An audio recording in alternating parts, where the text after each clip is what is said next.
We're live from Chuck Chansey Park this evening as Fresno FC play host to El Paso Locomotive, a top 6 matchup in the USL Western Conference. Welcome to the commentary of this one. Chris Whittingham alongside the former Man United goalkeeper Gary Bailey for this one. Gary, both these teams coming off of matchups against San Antonio. Fresno victorious last Saturday night by 3-2. El Paso midweek travels drawing 0-0 with San Antonio as we get to our Onacar Fresno matchup. Players to watch, starting first with Jamal Johnson for Fresno. You mentioned the San Antonio match. Jamal getting 2 goals in that game, and that takes his tally this season to 6 in total. A brilliant performance there by the 34-year-old. Keep going, Jamal Johnson. The Manchester-born winger doing very well for Fresno. Meanwhile, Jerome Kiesewetter for El Paso Locomotive joined second in goals in the whole of USL. Yeah, 10 to his name, just sitting behind Kavan Freighter. That's a brilliant performance for the season, and no wonder El Paso have had this fantastic start to this year, and it's mainly due to that man up front, Jerome Kiesewetter. And our matchup of the game is brought to you by Onacar Fresno. Onacar Fresno drive with style as we now get to our matchup, or excuse me, our road to victory presented by Travel Shop. Gary Bailey, your keys to this one. Well, for Fresno, don't stop scoring. 6 in the last 3. You're on a good run. You want to keep banging those goals in the back of the net. And for El Paso, well, keep that defense tight. The best defense in the Western Division. 13 goals only conceded in 16. And when you keep a defense tight, it gives you a great chance of winning a match. And for El Paso, yet to lose away from home on this campaign, and that tremendous goals conceded record. A big reason why. Fantastic matchup on offer tonight from the Chuck Chansey Park. Fresno FC playing host to El Paso Locomotive, and it's next.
Izmir Pekmic, our match day referee, leading both teams out onto the field. Fresno FC off a win in their last match against San Antonio, take on El Paso Locomotive. Until their last 2 matches, were on a tremendous run of form with 6 wins from 9. But a draw and a loss in their last 2. As we get to our starting lineups presented by El Mexicano. And for Fresno FC, just the one change at the back is Mickey Daly comes in for Sam Strong. Yeah, absolutely. That's the one change. But they've plenty of goals coming from this side. Chavez up front has got 3. Lawal has got 5. And Jamal Johnson, of course, got 6. And even Basulovic on the other side is 3. So expect plenty of goals, we hope and trust, in the match tonight. And meanwhile, for Mark Lowry's El Paso Locomotive, 3 changes. 3rd match in a week. And so they make a change in almost each level of the field, including at the back with Danny Navarro coming in. Yes, he comes in for Drew Becky, and then Sebastian Contreras for Herrera, and Josue Aaron Gomez for Resende. And Jerome Kiesewetter will lead the line. I mentioned him in the Oakland, scoring 10 times. But Contreras, that creative puller of the strings, having 4 assists on the campaign. Described by Mark Lowry as having a magical left foot, as will be Fresno FC in the dark blue, El Paso in the white. Just about ready to go here from the Chuck Chansey Park. Fresno FC only lost twice on the campaign. El Paso have yet to lose on their travels. 3 wins, 4 draws, and no losses away from home.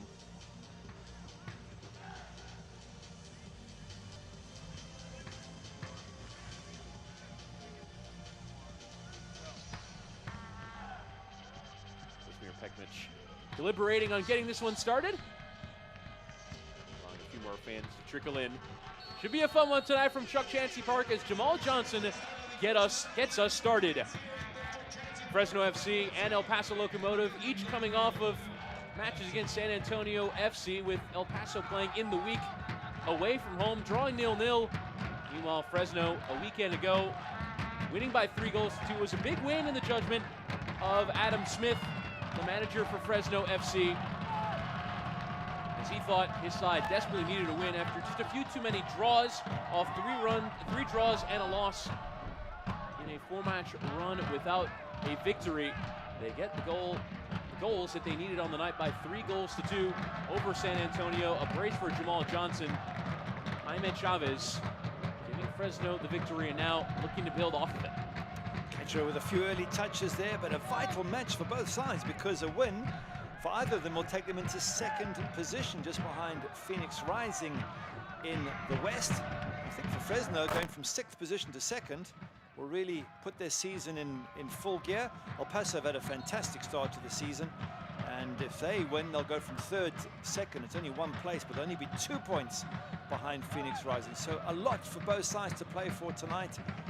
2 excellent teams, and both capable of doing fantastic things this season. So can't wait for this match to really get underway. It is underway, of course, but to really get started with a goal, excitement, a save. I think we're going to have plenty to enjoy this evening. This ball is hit long for Kudus Lawal. Here come for the goalkeeper, Ketterer. Our injury report brought to you by Physio Motion.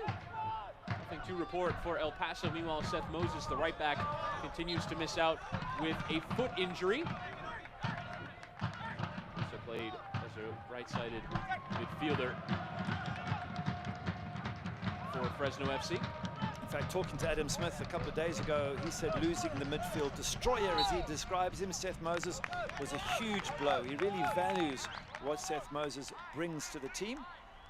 And as big a loss as it is, and obviously it's an opportunity for others to step into his place and try and provide a similar level of ability. As there will be a free kick now for El Paso, as James Kiffey on that left-hand side will take it short with Richie Ryan, a key figure in the center of the park, the Irishman. The distribution engine, as it does seem early like Fresno are going to high press this El Paso side. Well, won there by Chavez. And now coming forward, Kurimoto. Forward ball there at a central midfield is Mark Lowry, waving on the press there of Josue Aaron Gomez. Sent long. Well won there by Fox at the back. Charging on here, Ali Hadjic. Lovely 1-2 there with Lawal. Low crosses through, cut out by Andrew Fox at the near post. And out for the corner. Good early pressure from Fresno here, and obviously after that recent win over San Antonio, they're coming out firing. It's a home game in front of their wonderful supporters, and as mentioned, a chance to jump right up behind Phoenix Rising in the Western Division. So much at stake here this afternoon. You can see it in their play, the positive nature of these first few minutes. It will be Ali Hadjic to send in the corner, stinging through, got something on at the near post, didn't he, Vasilovic? Comes all the way through for Chavez. We'll take a nick off a El Paso defender. It will remain a throw as Fresno apply the early pressure. With that El Paso play does invite pressure. They like to distribute from the back amongst the defenders, and I think you're starting to see opposition in this league really come onto them and make life difficult, as there is offside. As you see the frustration there from Adam Smith at the bottom of your picture. Yet having said that, El Paso with the best defense in the Western Conference, 13 and 16. And they're very difficult to break down. They might invite pressure, but they know how to deal with it. But I think Fresno are catching them at a time when they've no wins in 2, which is not exactly a disaster. And to be fair, they lost to Las Vegas Lights. They really had a ton of opportunities, but there must be question marks in the El Paso players. You know, they haven't won for 2 games. And for Fresno, it's a great chance to be playing a team that otherwise this season has shown very few weaknesses. Well, laid off there by Contreras, who attempts to slide in the run of Rebellon. One back El Paso. Here's Ryan. Shouldered off it as Chavez is really applying that tough pressure. Chavez and Ryan were teammates at Miami FC. There's the opportunities on here for Gomez to try and hit the cross. It's a poor delivery for Josue Aaron Gomez, and out for the goal kick.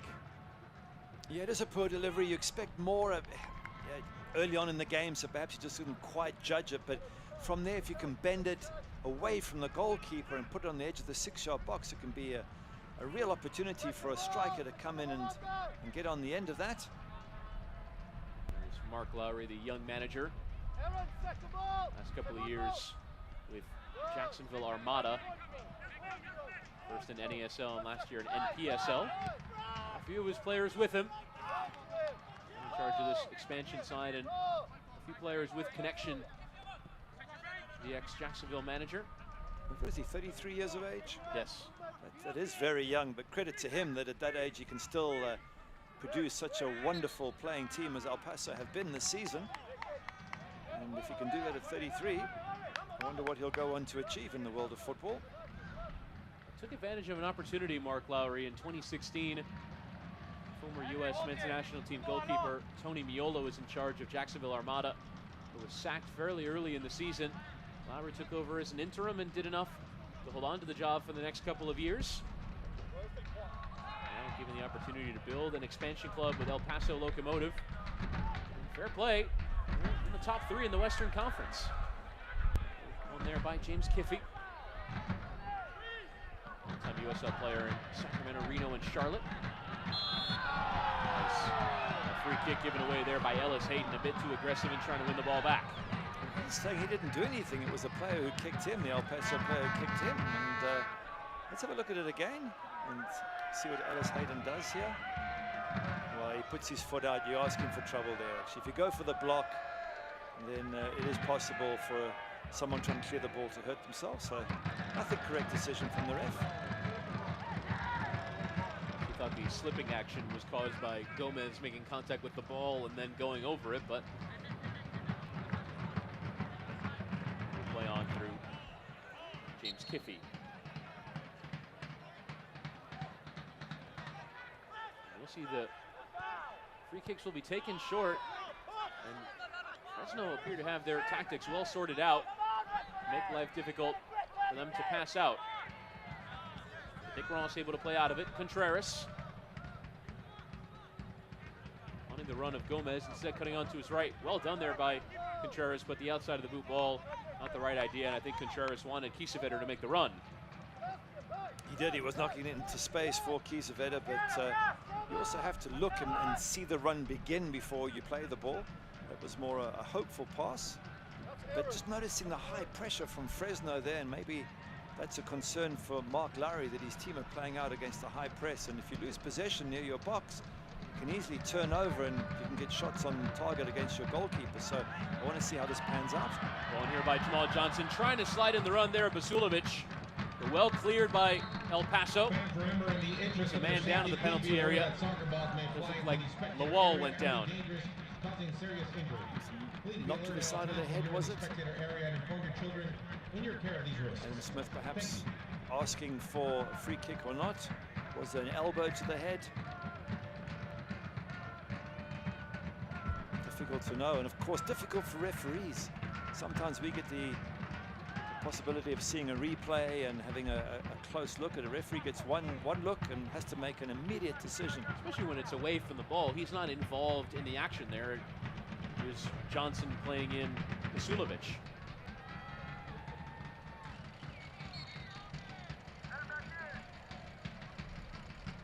Johnson doing well to turn around Rebellon, who puts the tackle in. And it is a corner. Even the El Paso players, or rather the Fresno players, thought it was a goal kick, but happy to earn the corner, which looks like Emir Ali Hadjik will take. As always, a good set piece into the danger area, and it gives your strikers a big central defender something to go for. And marking for El Paso as it's lofted towards the back post. Going down to the penalty area, Jaime Chavez. Oh, but a very soft award there. And the referee just allowing play to continue. Now, Gomez trying to win the ball, and it's actually going to be charging through Omar Salgado. Charging, he's in on goal. Omar Salgado, tremendous save. Ball is still on the back post. Kiesewetter was arriving, but it rolled out for the corner first. Great chance for the local bull, Omar Salgado, to get in the goals. But CJ Cochran doing well to deny. Great save from the goalkeeper. Look at the acceleration of that big man. That's amazing pace and a fantastic stretch from CJ there to block that. But for a big man who's, what, 6'2" and thereabouts, he left those defenders for dead. Absolutely brilliant from Salgado. It's the first ever signing for the club. Doing very well to get in behind. He's on 2 goals for the year. I feel a bit unlucky that that wasn't his third. As the delivery will be in from Kiffy towards the near post. Arriving there was Ross, came all the way through. Might still come. It's a lovely take and a better save. Fresno left here for CJ Cochran. Strike, and CJ Cochran again up to the challenge. Brilliant, brilliant save. That has got to be up for save of the week, if not save of the month. Absolutely stunning. Navarro has smacked that, and it's a wonderful, wonderful strike. But have a look at the goalkeeper. How he gets to this, I have no idea. His arm goes up and stretches high and tips that over. That's hit with power as well. Absolutely brilliant save. Kiffy again to take the corner. This time to the edge of the 6-yard area. Initial contact from a blue shirt. Next to come here for Johnson. Settled by Richie Ryan. Kiffy trying to hit the cross, plays it off of Ellis Hayden. And a roll out for another El Corner Paso kick corner. for El Paso. I just wonder what the El Paso players feel. They think there should be 1, if not 2 goals up already. But for such important saves from CJ Cochran, absolutely brilliant from the keeper. But a concern that they were able to get those 2 shots on target. Poor defending perhaps from Fresno. Kiffy already 2 assists on the year and has hit all the corners. Delivered to the edge of the 18-yard box, excuse me. And Rebellon strike well off target. An unmarked Rebellon, so don't want to pick on the Fresno defense too much, but a little bit too easy to have that strike, even if it wasn't a good strike. And maybe time for a couple of the defenders there for Fresno to have a little word between themselves and say, hey, let's make sure we keep it sharp and tight at the back. Our goalkeeper saved us this time, but you can't expect him to save us every time.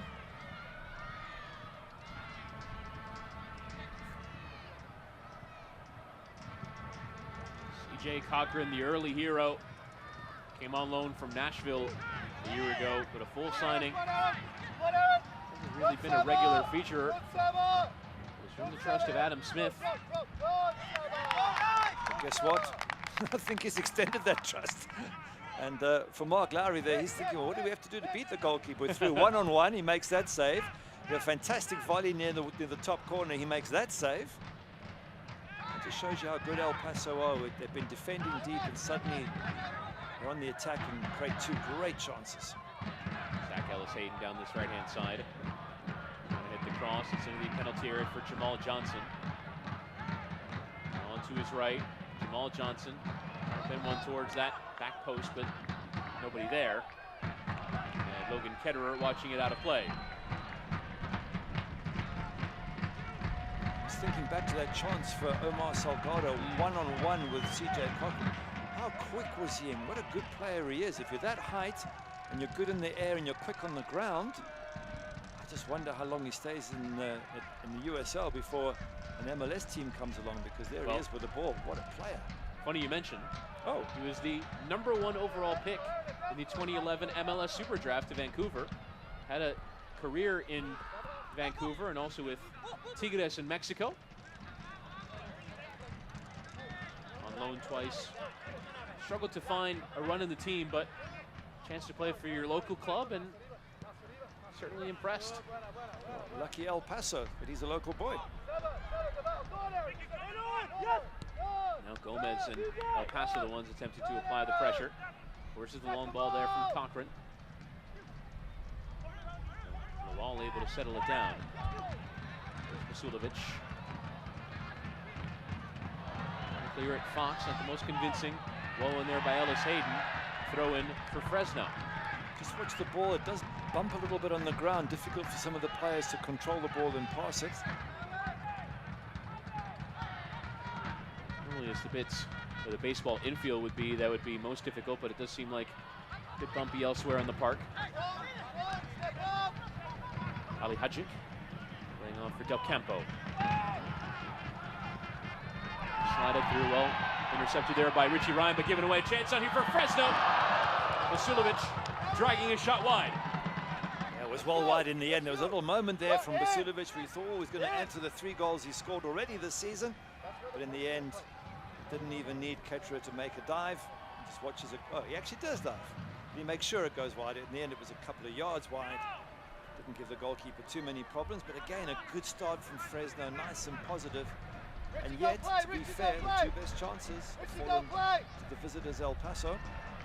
See El Paso trying to play out of the back. Mark Lowry still encouraging it, despite the fact that the goalkeeper has given away a corner.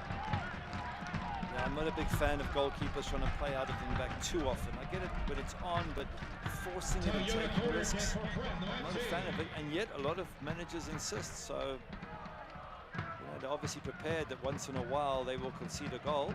Obviously feel that the upside is worth more. Ali Hadjic to send in the corner towards the back post, arriving Del Campo, able to get to it, but a wild header in the end out of play.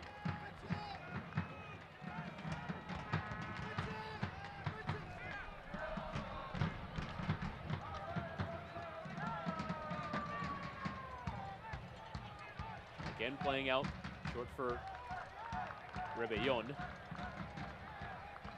we'll go again. See Fresno, they're certainly alert to this happening. They have 4 blue shirts in your picture. Well, taken down there by Contreras, who tries to slide it towards Ryan, but given away. Paso have done well on a counterattack and on a corner. The attempt to play out of the back is not great so far. Ellis Hayden. Up there by Kurimoto, but one back by El Paso Locomotive and going down. Kiesewetter, free kick for the visitors. Kurimoto there giving away the free kick, and it allows El Paso to bring all their players forward and to get everything set up maybe for a long ball into the box. They were doing so well, Fresno. And free kick conceded changes everything, changes the flow of the game. Take the free kick short. Fully committed to their playing style. One back by Fox, who had his heel clipped. Trying to play down the line there, Kiffey. Couple tackles going in, and Ellis Hayden earning the free kick for Fresno. It's the first ever meeting between these 2 clubs. El Paso new into USL, Fresno in their 2nd season. Chance on here, Kurimoto trying to find the right opportunity, lays it off for Chavez, his strike straight into the defender. Paso trying to get it clear. Trying to win it back, Salgado, stumble in the penalty area, now Rebellon with work to do. Getting it clear and trying to play it to the run of Kiesewetter. A bit of scrambling going on by El Paso in defense, and you always get the sense that just one mistake and Fresno will be in, but they seem to have got through the high press so far in this game. It seems to be very, very risky at the back for El Paso, and yet, once again, they've got the best defense in the Western Conference. Only 13 goals in 16. Towards Gomez. Didn't get something on it. So clearly El Paso don't give much away. They just don't look very comfortable in the early part of this game. Maybe that's just credit to Fresno putting on a very good high press. I do wonder as well, as the league starts to recognize what El Paso do, if they might have more ideas for how to stop it. But for an expansion club to be third in the table, it's pretty impressive. Really drawing good crowds as well. It certainly is. I mean, Adam Smith was telling us this week how tough it was for him to put Fresno together last season, and how he's built on this season. He's strengthened his squad, and he really feels the team are in a good position to make a good run at the playoffs. And they certainly are, as we say again. A win for Fresno tonight puts him in second spot. But for El Paso to be in this position already, third with a chance to go second, with a draw or a win here this evening, is a fantastic start to the season, and great credit to Mark Lowry. But you're right, you're an unknown quantity. Once teams start to work you out and they figure out what your weaknesses are, then you'll really be tested. Well taken by Contreras, the Argentinian, played in the lower leagues in South America, also a Venezuelan champion with Zamora. Tackles coming in there from Basulovic, Ryan, and Gomez. Contreras got a rare rest in midweek. First time not starting for Mark Lowry this season. The fixture congestion. It's given away there by Fresno, and now Kiesewetter trying to get the play going quickly. Kiesewetter, who scored multiple goals in 4 matches this year, including a run of 3 straight games with a brace, as Contreras will slide in the run of Kiffy. First time delivery is towards the back post. Salgado is waiting for it at the header. Well won there by Elijah Martin. Now Pasulovic try and hit on the counter for Fresno. Jamal Johnson laying in Martin. Put in there by Omar Salgado, but Fresno stay on it.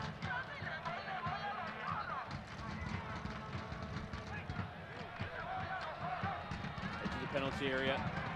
The wall. Now Ellis Hayden trying to dink the cross through. Ali Hadjic and Ellis Hayden unmarked. Back post header! Opening goal, or rather, offside flag up against Jaime Chavez. There is indeed the confirmation of the decision. Jaime Chavez had drifted too far and behind. He had it all look too easy, didn't it? He was on his own and he had time and space, but good finish from Jaime Chavez. Great header. And a little warning perhaps to El Paso that crosses coming in here are going to give them a few problems from Fresno.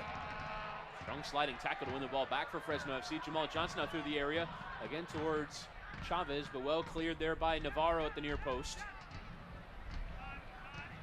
Paso just under a bit of pressure. See the intensity from Mark Lowry in his technical area. He's shouting instructions the whole match. Kurimoto comes from Honda FC in the Japan Football League. Back here by El Paso through Gomez. Good high press from El Paso, and it results in a turnover of possession. Now Contreras trying to cut onto his left. Power in the strike. It's straight at Cochran. Yeah, this time comfortable for Cochran, not like the first 2 opportunities where he had to make brilliant saves to keep Fresno on level pegging. That one very comfortable, but lots of white and light blue shorts in that half, pressurizing Fresno. Is exactly what Fresno have been doing to El Paso. So very similar sort of tactics from both sides. Ellis Hayden. Ball hit there by Ali Hadjic, but Rebellon had it covered. Up for a throw-in.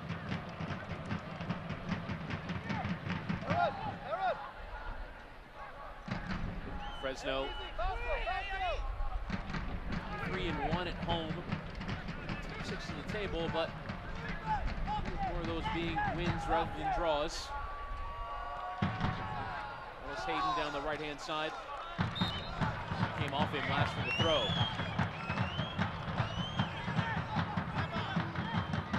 Difficult run of games as well, coming up to an away visit to Sacramento Republic. Mexico United as well, one of the standout sides in USL this season. One of the reasons that perhaps there's too many draws and not enough wins. Adam Smith telling us that he was really sort of frustrated by the late goals they've conceded in previous games. 92nd minute against Portland Timbers 2, 79th minute against OKC, and 123rd minute versus Sacramento in the Open Cup. Yeah. So he just feels if they get a little bit of luck, or perhaps concentrate harder in those last few minutes, they can turn draws into wins.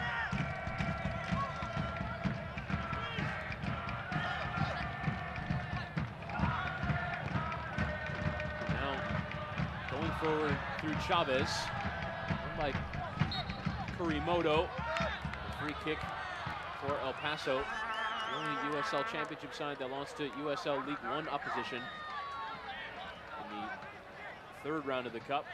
Losing to forward Madison. Ryan just trying to flick on towards Kiesewetter, shoved off it. The referee will give him another free kick.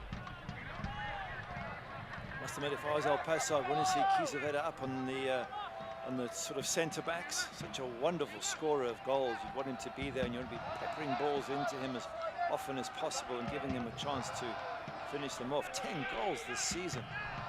And if you give him service, he'll deliver the goals. I'm sure of that. A couple of players making runs, but it's Kiffy spotted on this near side, doing well to get around Ellis Hayden. Kiffy now under his right to have a go, took a deflection. Well defended there by Fresno, but chance looked on for a moment for Kiffy. Certainly did. Brilliant bit of skill. Have a look here. He nutmegs him there, Ellis Hayden. He then comes in on his right. If he'd have gone far post, it all opened up for him. Instead, he went for the near post and it got blocked. Now Gomez trying to hit the cross and straight to Cochran. Thought for a moment he played it around Ellis Hayden, but straight on nutmeg. Mickey Daly doing well to get in the way of the shot.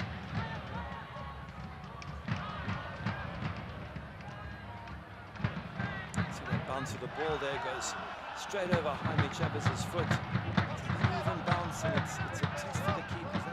Players rather have a look there as it bounced along. You can see it.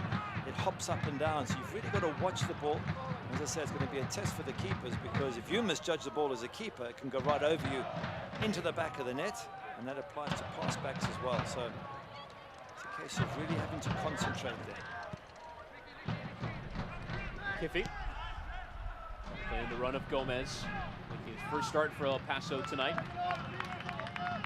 On loan from FC Juarez in Mexico, club that El Paso are trying to do some business with on the other side of the Mexican border.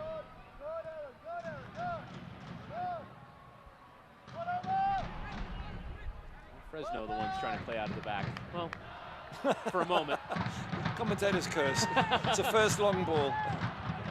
Now Lawal just trying to ward off the challenge. He goes down, it's on the edge of the penalty area, and it's going to be yellow as well for Daniel Navarro. Dangerous as well, as that tackle went all the way inside. Eventually, Lawal found falling forward. That's well held up by Lawal. That's absolutely brilliant here. Navarro says he's being held. Have a look here. He's doing the Navarro's got him around the leg there. That's without doubt a foul. You're right, it's just right on the edge of the box. Now Fresno a decent opportunity from this. You imagine Jamal Johnson might want it. Too bad Juan Pablo Caffa is not available. He would certainly love a strike from this sort of range. He's on the bench. Oh yeah, what a lovely player he is. What a magical left foot he's got. We might see him later in the game. But this is close enough to give the keeper all sorts of problems.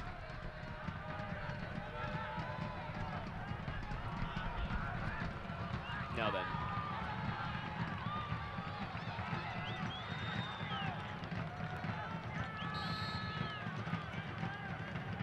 Jamal Johnson to measure it up. His strike goes into the wall. But it takes a deflection. Work to do here for El Paso. Kiffy trying to get something on it. And instead, a body in the way from the wall. As Fresno have earned the corner. I guess for El Paso, a corner is generally easier to deal with than a free kick, so they'll feel they've diminished the threat. For Fresno, it's another set piece, another opportunity at least to see if they can get a crack on goal. Got some big players, Fresno, like the Mickey Dailies and Del Campos. A good ball in that box. Just gives them a half a chance to get an effort on goal. It'll be Ali Hadjik to take the corner. Sent that sort of delivery in every time, this time lofted towards the back post and well tracked there by Logan Ketterer. Joins from Columbus Crew, started every match for El Paso. It was too easy for the keeper, wasn't it? Lofted high and inside that 6-yard box. Keeper's going to come and catch that every day. Salgado now with back to goal, just trying to hold the ball up for El Paso. Dangerous ball there from Nick Ross, putting his fellow central midfielder Ryan under pressure, but one back. Rebellon. Kiesewetter. That's a bit heavy, but kept. Contreras now felt the pressure, able to run through it. Trying to slide it in behind towards Gomez, but well read there by Del Campo. Ellis Hayden.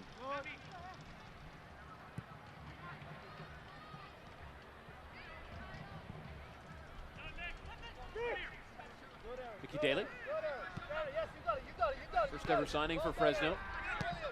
Second season with the club. Sulovic. Ellis Hayden taken down well, measuring the cross through the penalty area, but well cut out there by Fox at the near post. And lofted in there.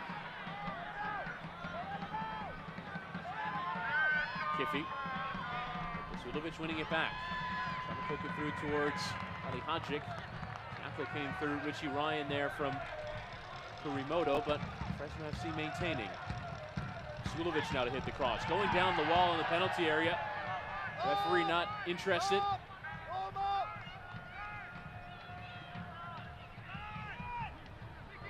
Jamal Johnson.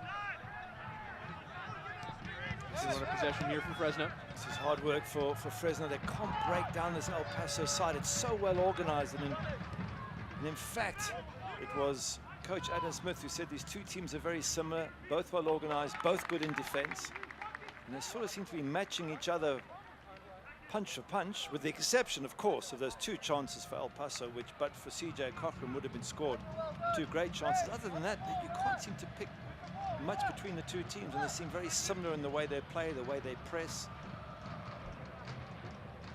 But again, El Paso have created two fantastic chances, whereas Fresno's efforts haven't been as clear-cut. Corner kick for El Paso.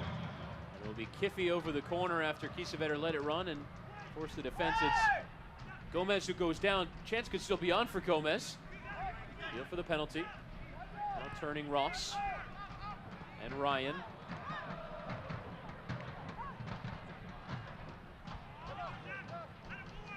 Towards that left-hand side. Taken down here by Kiffy. That Mark Lowry was surprised to find available in USL after recovering from an injury. The left back. That's really good with USL experience. Now charging forward Martin. Straight out to this right-hand side for Jamal Johnson, who finds himself in space. Switching flanks, left-footed delivery, in towards Chavez, the header came in.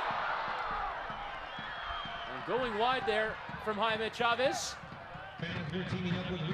Decent effort. Let's have a look at it again. Jamal Johnson is always a threat out wide, puts a decent ball in. Is it Lawal who actually gets on the end of it, but he gets in late and it comes over a bunch of bodies and he makes contact but can't aim it into the corner and doesn't bother the keeper at all, Logan Ketcher. Once again, good effort from Fresno, just not got the quality on the final header, but they certainly are threatening. Dangerous bounces there at the back for El Paso. Again, just about surviving. Now Ross for Kiesewetter was expecting Rebellon in that space, but in between he and Salgado.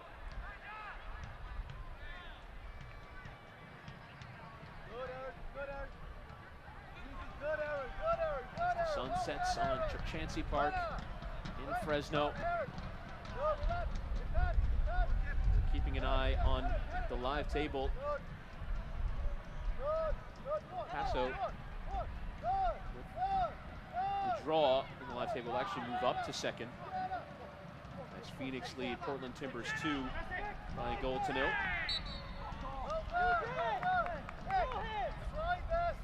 Austin Bold leapfrogging Fresno after a 5-0 victory earlier today, ahead on the wins tiebreaker. Of course, this match will be changing.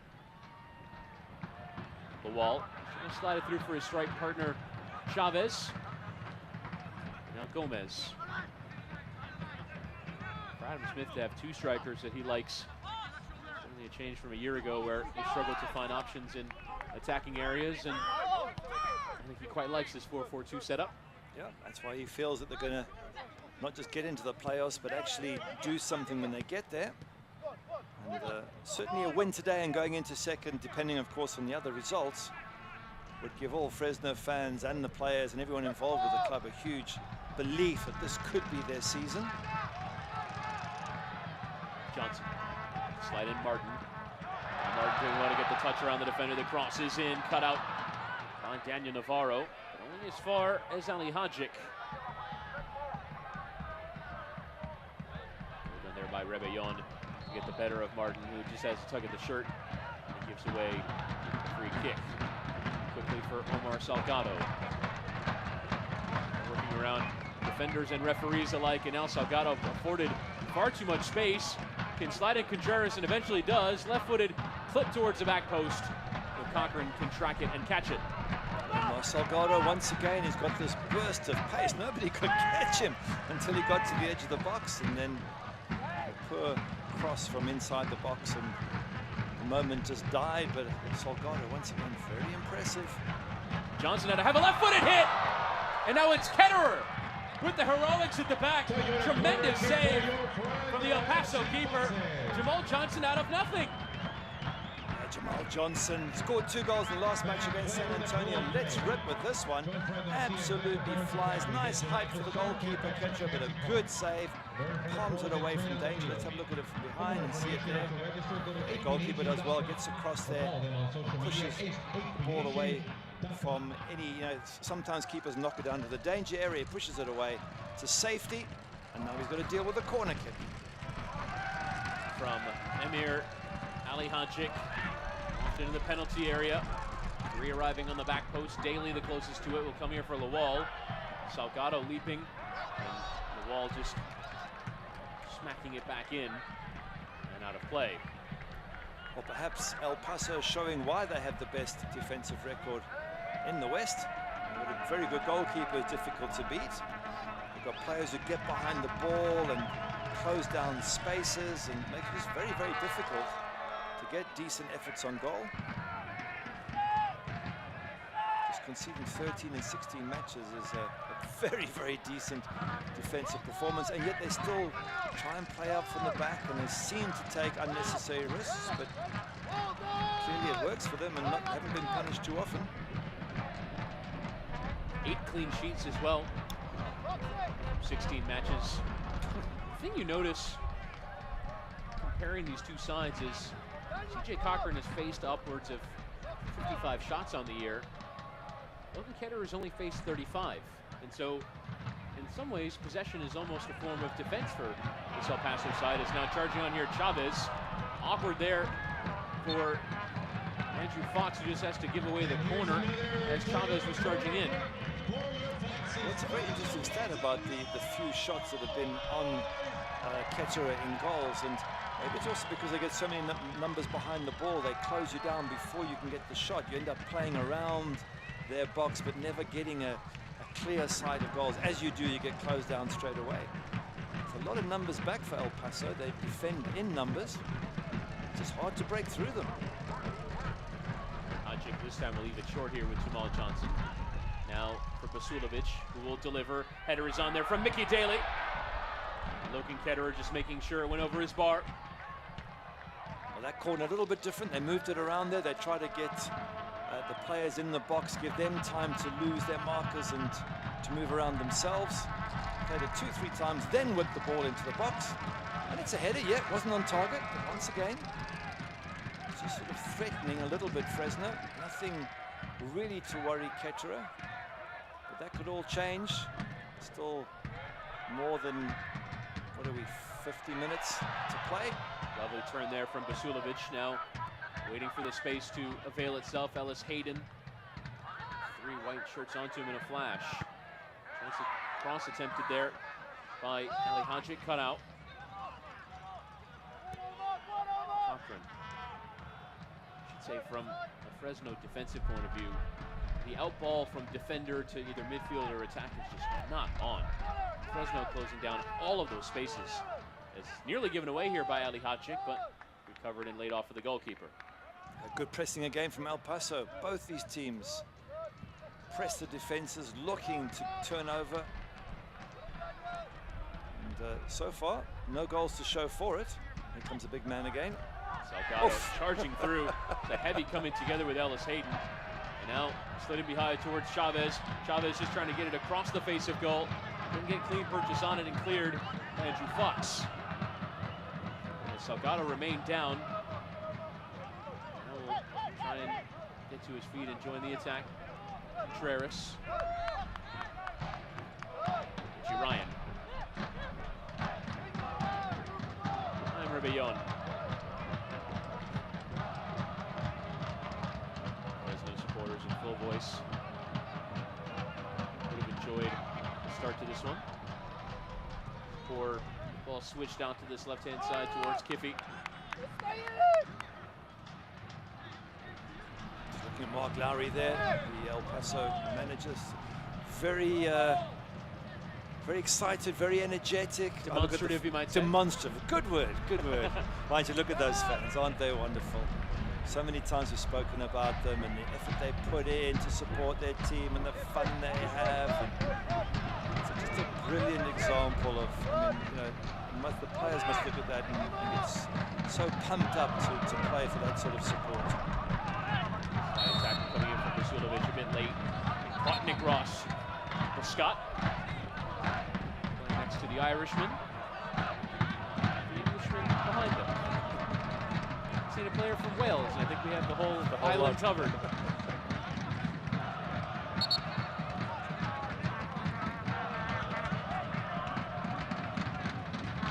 Argentinian in front of them and a German leading the line with a Mexican out on the wing. United Nations.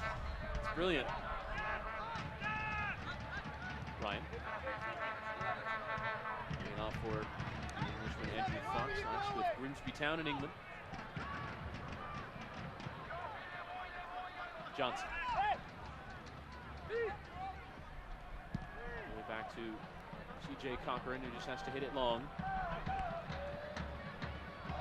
You would say the defining moments of this first half were the chance for Salgado, saved by Cochran, and then another tremendous save off the corner. First time hit from Daniel Navarro. C.J. Cochran, the hero of this first half, you must say. Oh, absolutely, absolutely. It's been the 2 outstanding moments of the half. Fans want a behind-the-scenes look at Fresno FC. You can so stay connected with these to leave the photos on all defenders social to media get platforms. one-on-one. You can find them on C.J. Cochran FFC making a boxes on fantastic Facebook, save, and the Instagram, one from and Twitter. Navarro had everybody, including us, out of our all seats. A social media great, great strike from Navarro. Absolutely brilliant. You're thinking this is goal of the month, if not the season, and an outstretched hand from C.J. Cochran tips it over the crossbar. 2 brilliant moments, and that's really what separates the 2 teams. Other than that, there's been little half chances here and there, and that's why El Paso are doing well this season. Is when they do create chances, they create very good ones. And certainly they'll be disappointed if they do come in at half-time 0-0. El Paso will look back at those chances and be really disappointed they haven't come in leading.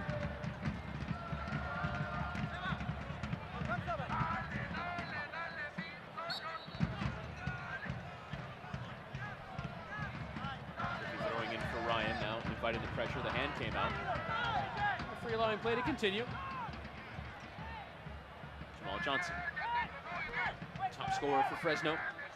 Scored the brace against San Antonio. 9 goals a year ago. Fans, get your tickets for Contributor boxes. Next home match for against Fresno on the score sheet. United. here at Chancey Park for the first time on Saturday, July 13th. Off to get it towards Chavez, who tried to take it down, but to no one in particular.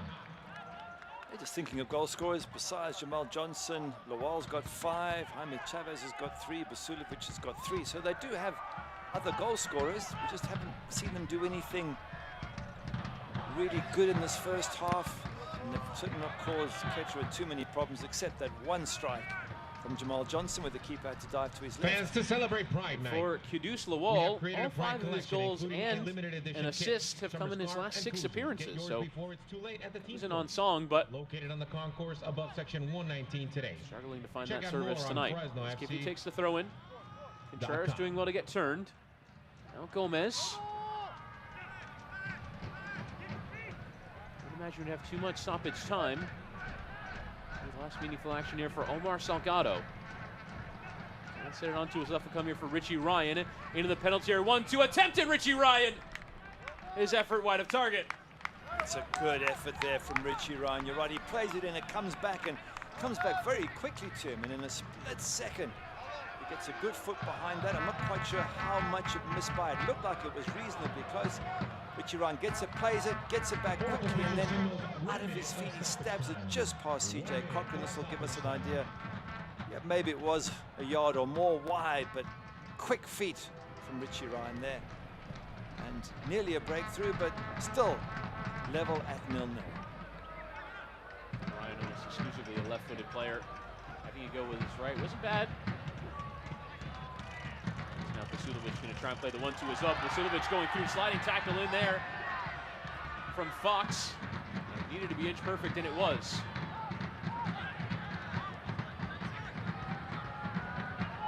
Rimoto wheels for handball. Play on. One pack, and now again Basulovic. Throw in here for Fresno. Probably be the last chance here this first half. And the referee will now not allow them to take it.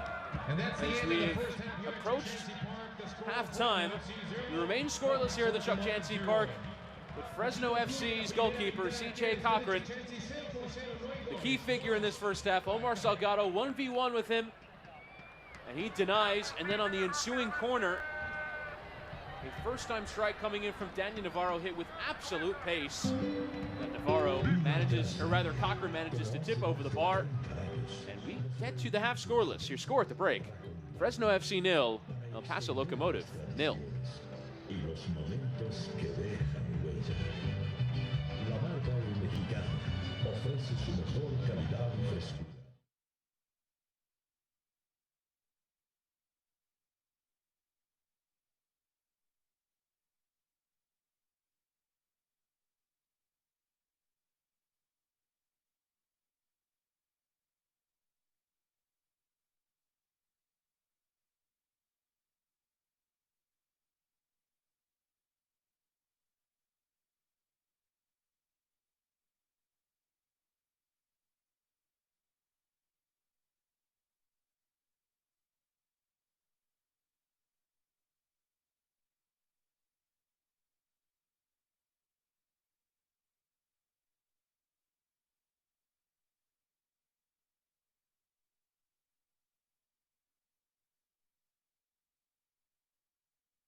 Fresno FC 0, El Paso Locomotive 0 at the break. Chances for either team, but probably the best coming for El Paso on a pair of sequences, but remain scoreless at the break. As the month of June comes to an end, let's take a look at a movement of pride that started 51 years ago in Greenwich Village in New York City. Okay, so really quick, the brief history of why we celebrate Pride in June is Stonewall riots. It all started on June 28th, 1969. There were police raids in the Stonewall Inn as well as other LGBT bars. So I don't know if you know, but being gay was kind of like the thing not to do. So we were being beaten up, we were being, killed in the streets. And on that day, we decided to fight back. It was a trans woman of color and a drag queen of color. They threw the first brick, which started the riots, and then we rebelled against the police, and we kind of started fighting for our rights. From that, we have every year Pride.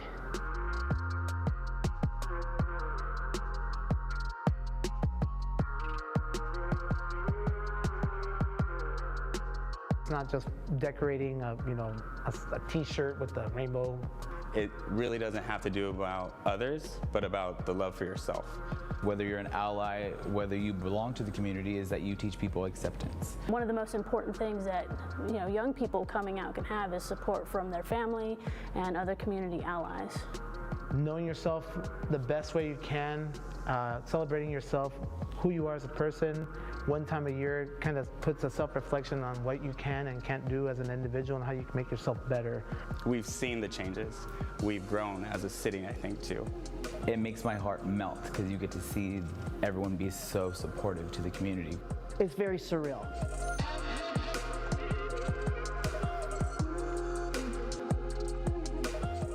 We see a lot of organizations try and chime in on the whole pride flag thing and change their logo and for that whole month, but then forget about us the rest of the year.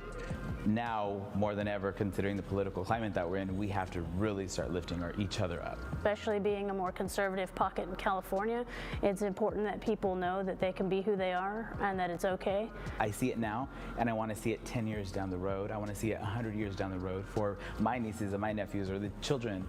This is not a transgender issue. This is not an LGBT issue. This is a human issue. This is a civil rights issue. Once everybody is in it together, then it just can't be stopped.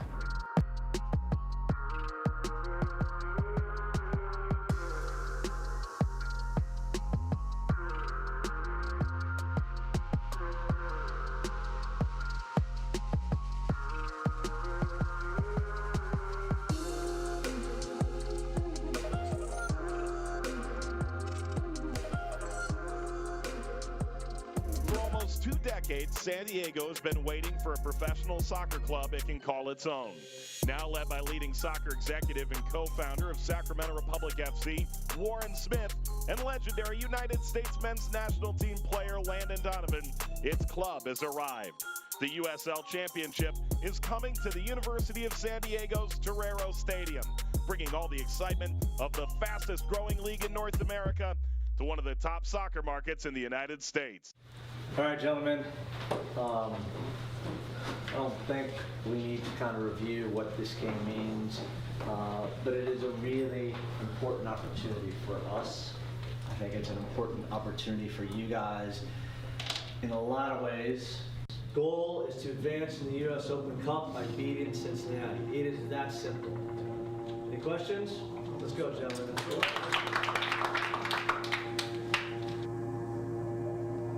It's more than just the two clubs. There's a bit of an angst between the cities, quite frankly. You can feel it. There's just so much on the line. We're in the third year now of seeing FC Cincinnati with a lot of big moments that have happened and history built up. Last year we came here twice and we won both games. Dealing with the crowd, the pressure, I think is one advantage that we'll have as we've dealt with it. Fourth round of the 2019 Lamar Hunt U.S. Open Cup, the site of the renewal of one of the great budding rivalries in U.S. soccer, FC Cincinnati. Now the big dog from Major League Soccer hosting Louisville City FC, a rainy Nippert Stadium, the perfect place, Lorena, to renew the River City rivalry.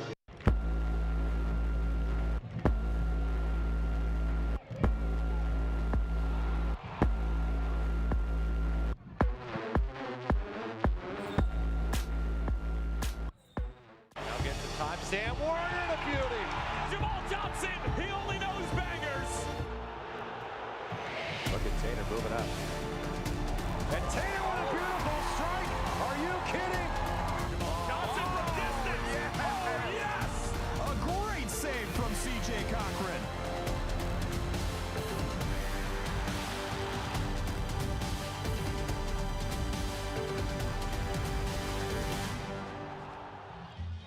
Fresno 0, El Paso 0 at the break. Chances of that first half only best for El Paso. A couple of decent opportunities for Salgado and Navarro, well thwarted by C.J. Cochran. So now take you with the best of around USL. As you have a look there, North Carolina FC proposing a new downtown stadium in Raleigh as they continue their push towards Major League Soccer. Big trade happening. Tampa Bay Rowdy sending Anton Opano to Louisville for Lucky Mkasana. We saw Anton Opano make his debut tonight. It was a decent effort for Louisville City, getting a point away from home against Indy 11. It was, and he looked sharp when he came on, Opano. And we wish Lucky Mkasana good luck at Tampa Bay Rowdies. The Zimbabwean has scored a number of goals this season. We hope he does the same for Tampa Bay Rowdies. We also have Wednesday Night Soccer featuring Fresno FC coming up very soon. Take a look at our USL Team of the Week. Jamal Johnson getting the brace, had to be in the midfield.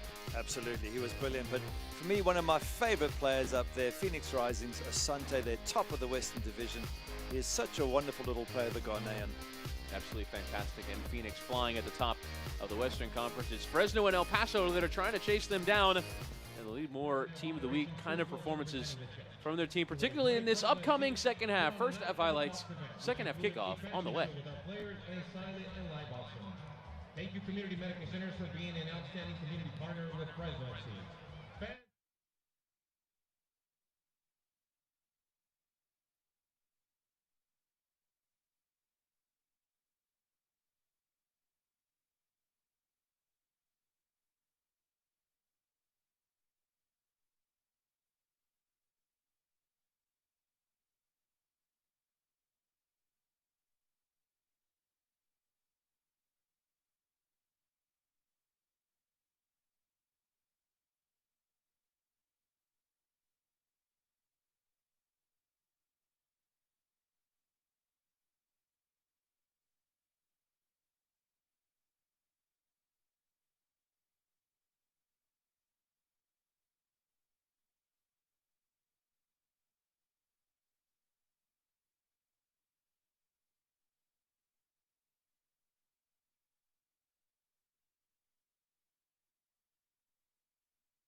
Fresno FC 0, El Paso Locomotive 0 at the break.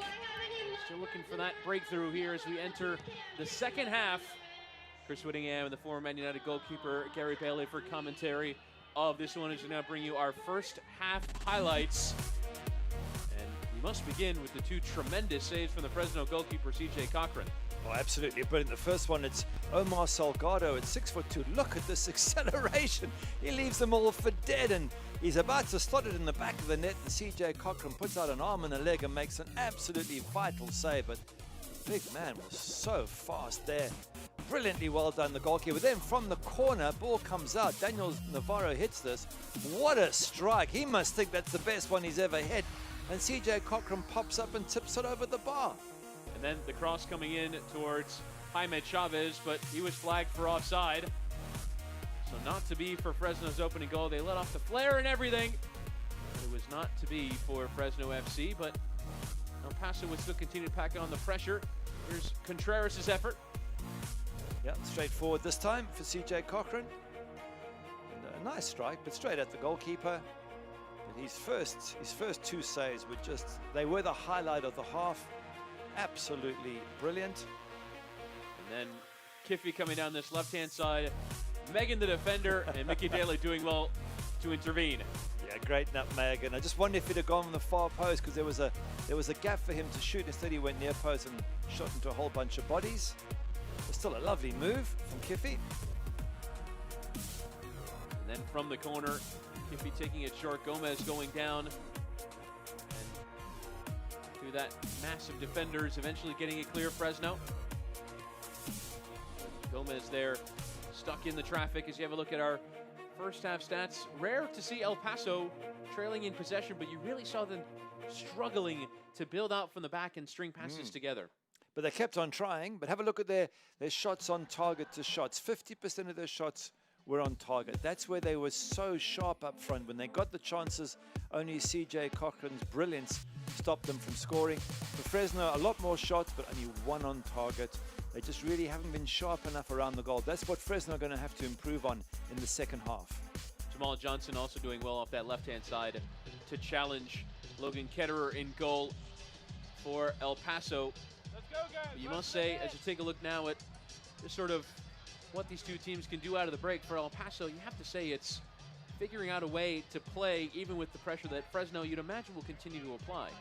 Yeah, and I just wonder if once in a while they can't go long to someone as big as Salgado, play over the press. Or Kiesewetter. Or Kiesewetter, absolutely. You haven't seen much of him in this game, but they still choose to play out of the back, and they've taken a few little risks, not major risks, but just wonder if Fresno can turn over the ball, whether they can do some damage to El Paso. But to be fair, El Paso have also pressurized Fresno when they've had the ball at the back. So, yeah, it's been tight first half, but I get the sense that second half things will start to open up. There are two teams who will go for the victory. Adam Smith calling his players together. And if Kiesewetter gets more service up front, then El Paso could be a major, major threat for CJ Cochran in the second half. For Fresno FC in the attack, you mentioned the shots to shots on target ratio. Jamal Johnson's snap shot from 25 yards out that almost caught Ketterer off his line, but they haven't really done well in the attack in terms of creating clear-cut chances and figuring out a way through El Paso. 100% correct. They need, if you're going to score goals, you need good service into Jaime Chavez. Balls that he can attack. And Lawal's done reasonably well. He got himself he won a good free kick on the edge of the box using his strength. But yeah, they need good ball around the box, good 1-2s, and so far we haven't seen enough from Fresno inside the box. But I think, in fairness, you've got to give El Paso credit. They don't have the best defensive record in the West for no reason. It's very difficult to play into that box. And we should say, well, we have an opportunity as a pair of halftime changes are being prepared. You mentioned Juan Pablo Cafa's ability to take free kicks. He's going to come on here for Adam Smith, as is Jackson, the Brazilian winger. A ton of MLS experience, but we have a moment awaiting for who comes off here at halftime. I should mention that James Giffard, a center back for Fresno, now with the team with Haiti at the CONCACAF Gold Cup, started today in their tremendous 3-2 come from behind victory over Canada, 2-0 down in the second half, and comes back to win 3-2 as Arun Basulovic will come off for Jackson. That seems like for like. Jackson will slide into that right-hand side. I imagine Kafa will take the place of either a striker, it'll probably be a central midfielder, the Kurimoto or Ali Hadjic. Given he comes in as a central attacking midfielder. He'll play a bit more withdrawn as well. And he's got the most magic left foot, Juan Pablo Cafa. Absolutely brilliant, the Argentinian. Beware El Paso giving any free kicks around the box, because that Juan Pablo can stick them in the top corner if he wants.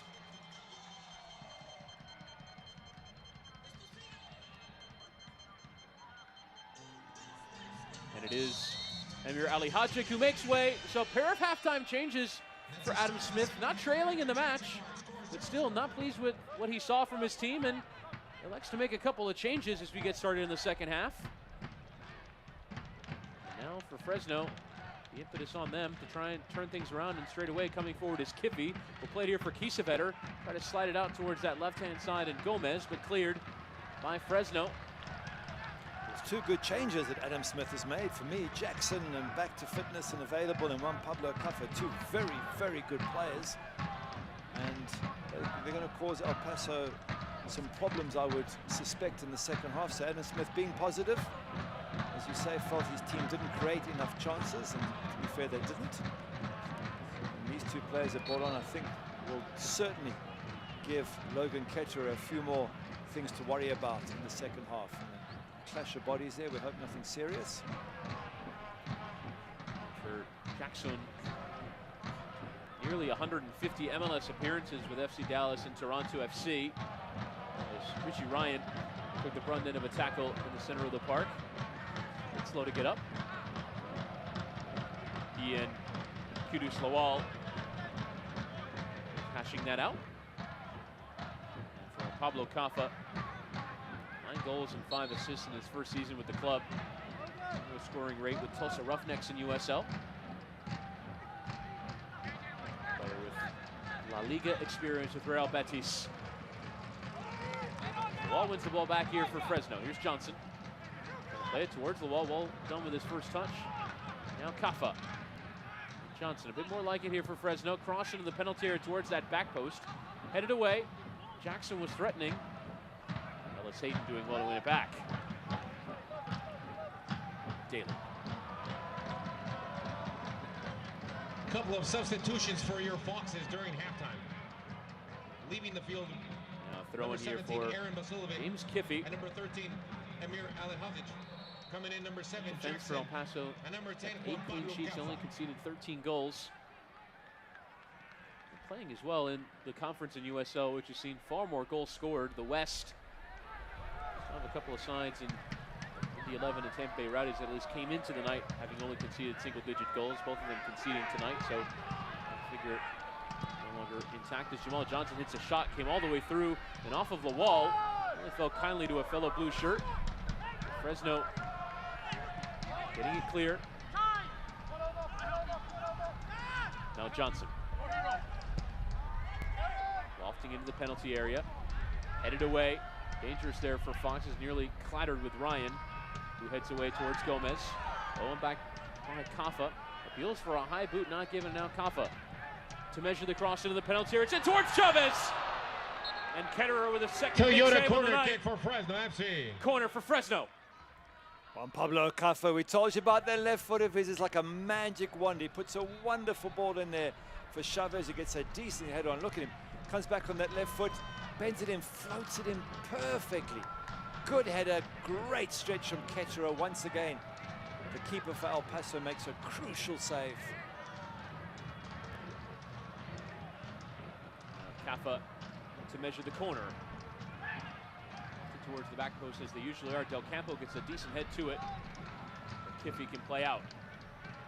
Rebellon getting turned. Now leaving it a bit soft there for Ryan.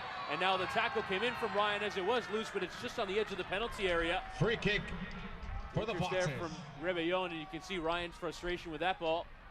And it was Jackson who came flying through. Free kick Fresno. Website at Good pressure from Fresno, edge of the box. No question, Richie Ryan doesn't even bother arguing about it. Again, you got Juan Pablo Cuffa on here.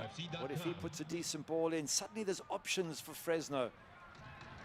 And you get the sense that this is switching, the sort of belief is switching more and more to the home side.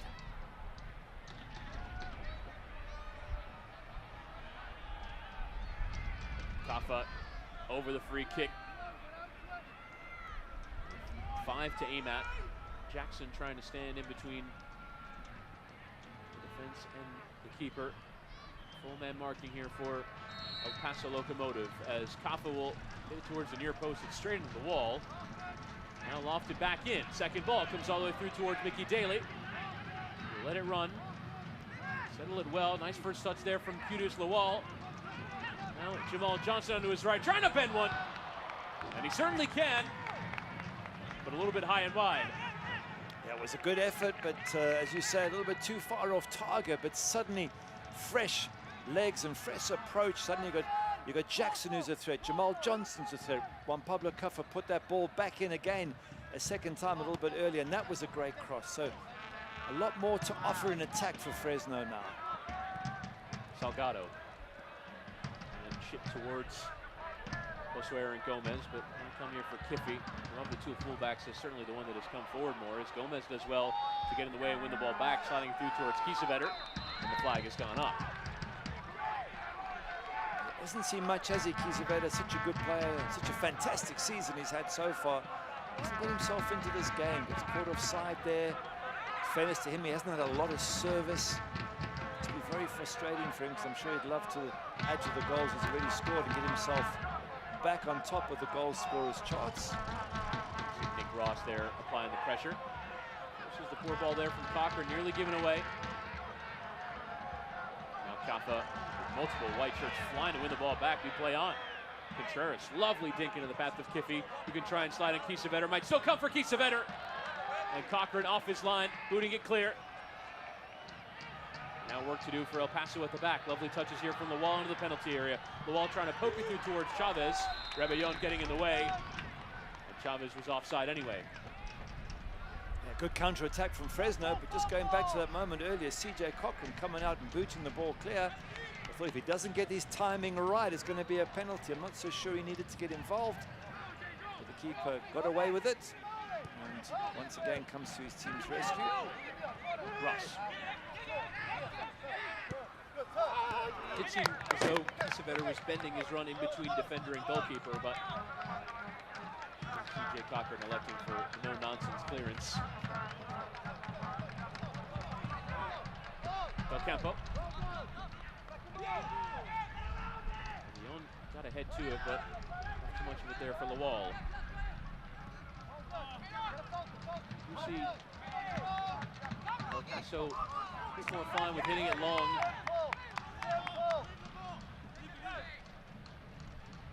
Now Mark Lowry will hold the ball for Rebellon to take the throw. Tactical adjustments sometimes required, even if you are trying to stick to a system, especially on a pitch as narrow and short as this one. I think you have to have flexibility no matter what system you have. There's got to be a plan B and a plan C. If you have to go long for 5 minutes and knock it up to a big striker, so be it. If you want to suddenly switch to 3 at the back, you've got to be able to be flexible, because you also want to test out the opposition. You want to confuse them and have them guessing as to what you're going to do, and move them around into positions they're uncomfortable with. But it's certainly the energy has switched to Fresno with Juan Pablo Cuffer and Jackson coming on. And it has been more of the home side, and now it's a question of whether El Paso can respond. Now Jackson going to beat Richie Ryan for pace and charge towards that back four. Sliding through Jaime Chavez! And again, Ketterer had it covered. Chavez was straining to get something on it. And Toyota corner kick for the Foxes. Poke it around the El Paso keeper. Fresno. Once again, another great save. And it's Jackson whose pace opens this opportunity for Jaime Chavez, and the goalkeeper Ketterer with a crucial save. And to be fair, both goalkeepers have made 2 or 3 absolutely crucial saves in this match, and so far they're vying for man of the match. Ketterer in the opening 10 minutes of this second half. It was CJ Cochran in the opening 10 minutes of the first. As the corner delivered by Kaffa, decent bend to it, but Ryan getting ahead. Jamal Johnson! kind of first time hit carries some danger. It did.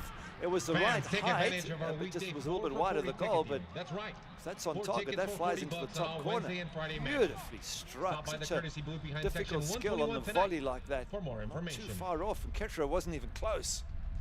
I think there was a ball girl in behind that goal that was almost impaled by that effort. Jamal Johnson certainly carrying a threat, and does have previous with the El Paso manager Mark Lowry, playing under him at Jacksonville Armada. Was with them for 3 seasons. We're to leave this area as Jackson carry on his way. But Jamal Johnson scored the first ever goal for Jacksonville Armada, their first match in NASL, 12 seconds in front of the home fans. Wow. Not a bad way to start your history as a club. Is flick on there for Chavez, and Jackson skying it unmarked at the penalty spot. and putting far too much power on it. He had a chance to make a name for himself again there if he'd have kept that down. Lovely little bit of interplay from Fresno. We're looking sharper and quicker and more dangerous in every aspect of the game. And look here, ball played in, a little bit of a back heel. Jackson, maybe he just slipped in fairness to him because he didn't need to go down, so I only assume he lost his footing. But certainly the changes made by Adam Smith, and you have to give the coach credit here, has brought Fresno to life. They had lost a danger up front. They didn't really offer much first half, but so far they look really sharp second half. Jackson now onto his left. Wow. He's carried real threats since coming on. He has. He's a threat down one side, and you've got Jamal Johnson down the other. You've got Lawal and Chavez. It really is totally refreshed Fresno in the second half, but it's still 0-0. Here is Mark Lowry now trying to change things up a bit. Edson Partida comes on loan from Toluca in Liga MX. He comes on for Josué and Gomez, who in his first start struggled at times tonight. There's loanees from Mexico involved in this change. Yeah, hasn't had a huge impact on the game, Gomez, has he? I don't know if he's still struggling to find his fitness. Not sure if he's been playing regularly or not. But it is time to bring fresh legs on. And substitution for El Paso. To do that. Leaving the field, midfielder number 26. Fair, he probably has a look at this new, fresh Fresno approach and thinks, 11, well, we need to get them on the back foot. We need to start attacking them a little bit because they're coming at us in waves. Partida is a player who has made a big impact in matches. Came on as a sub against Orange County and scored twice. Now Jackson trying to put the cross through the penalty area. Cut out there by Fox, is trying to find Lawal. Not too much there for Contreras, but it does roll for him kindly. Here is Sebastian Contreras sliding in Salgado. Salgado trying to cut onto his left, but well played there by Elijah Martin, who now tries to almost jump on top of him, try and win the ball back. Bit of a height disparity there. G. Ryan. Kiffy. And again.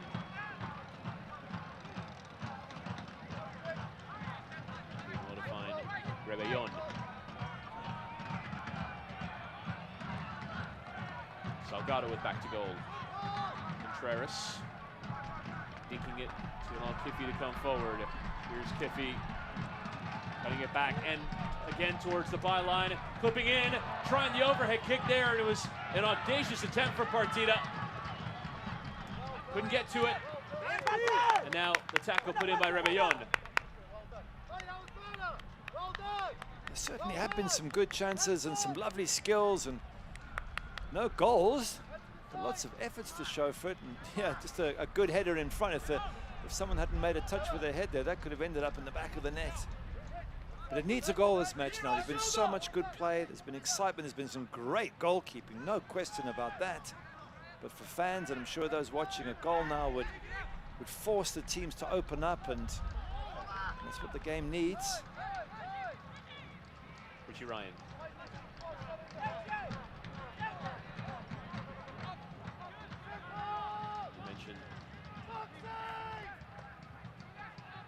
Here, Mark Lowry, not pleased with his center back, Andrew Fox, not just playing the simple ball for his fellow center back Navarro. And Navarro played it loose for Rebellon, throw in for Fresno.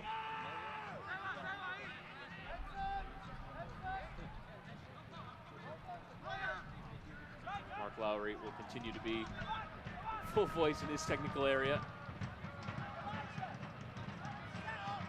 The game play it a certain way.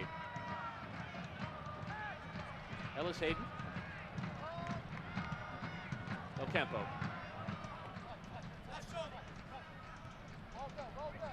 Salgado putting in the tackle, but Martin warding it off, and Johnson.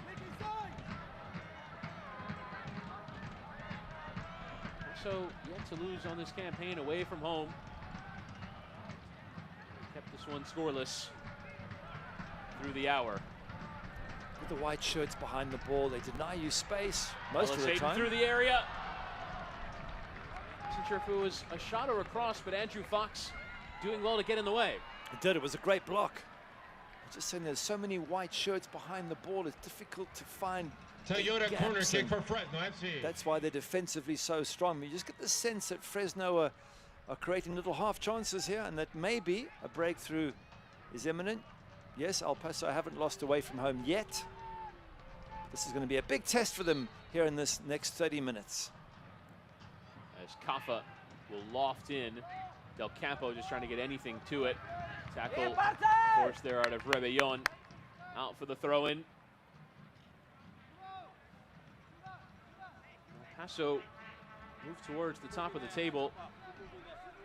It's a tremendous run where they won 6, drew 3, and lost none.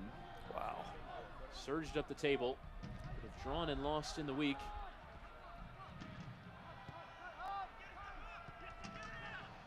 Difficult travel as well. As ball is slid towards Jamal Johnson out for the goal kick. Difficult for teams in USL to go Wednesday, Saturday. You don't see quite the squad depth that you do around the world when European fixtures are asked of certain teams. That's very true. And especially this being El Paso's first season, maybe they haven't got that depth. That's the point that Coach Adam Smith made to us about his team, Fresno, and how much better they are this season because they have that depth. And to be fair, they lost to Las Vegas Lights. Well, they could have won that 3 or 4. They were very unlucky on the day. So I don't think El Paso will be too worried about the loss. But if they don't win here today, it's 3 matches without a win. And suddenly questions start being asked. Jackson getting to her, trying to ding through. Chavez with the idea for the flick, but it didn't come through for Lawal and clear.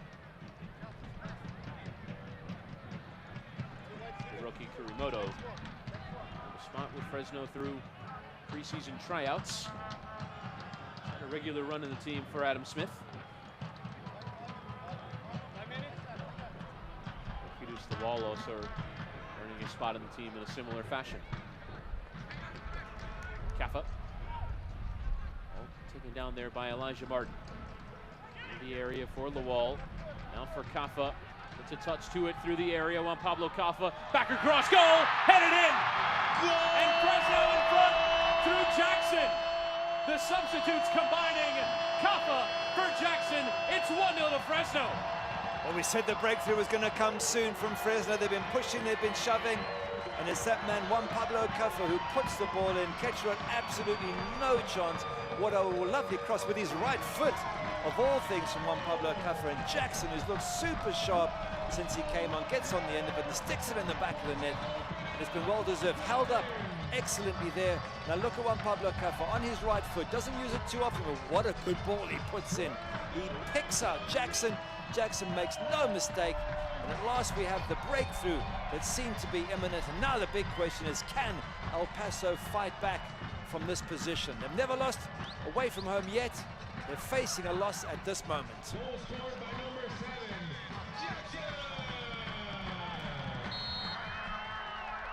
As you said, Gary, a bit surprised to see Kafa deliver with his right. It's a great ball in. Now, what to do for El Paso, as we mentioned. We'll see 2 losses and a draw from 3 matches, including home defeat to Las Vegas Lights. Dig deep and find the response. Players on the field have played in all 3 of those matches, and the legs will get heavy. 3 hot nights in El Paso, San Antonio, and now in Fresno. As they want a free kick. Chance on here for Fresno, or for El Paso, I should say. Set piece. 6 lining up on the edge of the penalty area for Sebastian Contreras. It's a good ball lofted in. Powerfully won in the air by Del Campo. Richie Ryan will find his options back, and Rebellon got to play back to the goalkeeper. It's a bit loose. Lawal is onto it, and Kudus Lawal has a great opportunity here for Fresno. Lawal Calamitous back pass there from El Paso. Architects of their own destruction, and Lawal has now scored a 6th goal in 7 matches, and Fresno are 2-0 up. Well, we asked the question in the first half with El Paso, all this playing around at the back, were they taking too many risks? And they get caught out at last. Ketterer can't do too much, he goes in for the tackle. Lawal comes out with the ball, it's an empty net, you can't blame the keeper, but what's happening in front of him? The pass back was a bad pass. Is it the pitch, perhaps? But if you're going to play too much at the back, eventually you run the risk of getting punished. That's exactly what has happened here tonight. So within the space of a couple of minutes, Fresno get the breakthrough. They're 2-0 up, but their play has deserved in the second half. And that's tough on El Paso. Tough in the fact that they could have been and should have been 2-0 up, but for CJ Cochran in the first half. But Fresno have taken the opportunity, and if this result stays, they'll be going second in the table, subject, of course, to other results. Wouldn't that be awesome for all these players and their fans here today? For Penn does depend on results elsewhere.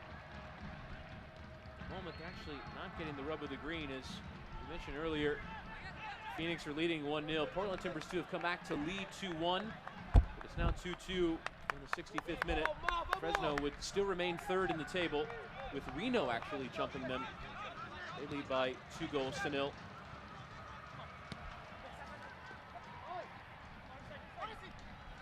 And the change there during the celebrations as Luis Herrera came on for Sebastian Contreras. Throw the dice for Mark Lowry. Substitution for El Paso. Staring number 10, Sebastian defeat Contreras. in the face. Number 20, Luis Herrera. For the first time away from home on this campaign. Certainly be back to the drawing board for him. Fans, tonight's O'Reilly's Brew Pub Roll of the Matches, section 1. Yeah, I guess you could say for El Paso, in the point you made, if they haven't got the strength and depth, maybe they're just getting a little bit tired. Maybe they've been so fantastic, they put a lot of effort in, all that high press, and they just can't keep doing it. They can't rotate enough. Yellow card being given there for Kudus Lawal. Not so sure he meant any contact. He's shaking his head, saying there was no malice involved. There was hardly a touch. Let's have a look at it again. The arm up. The arm up, yeah. I suppose you're always going to get into trouble for that, but catching Daniel Navarro. But this playing out the back and taking risks, eventually going to get punished. They have been here tonight, El Paso.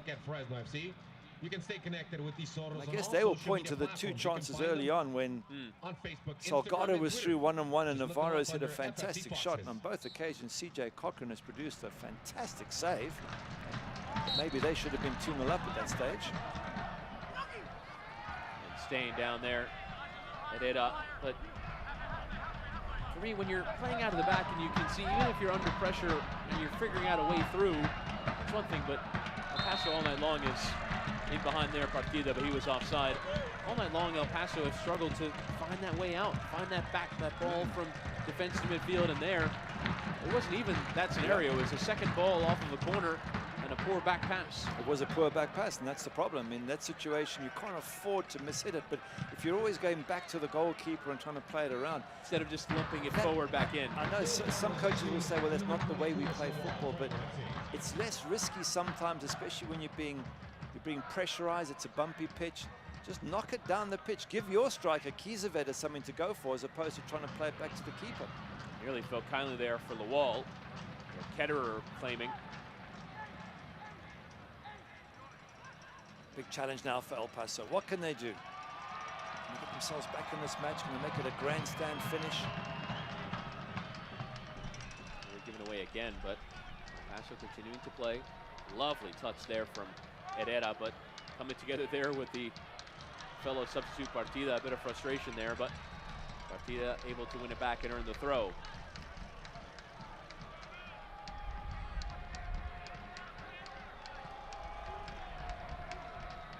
You see more and more in the modern game. We play one way no matter what. We are committed to a style of play, almost even more to anything else, even above results. The style is important in how we do it.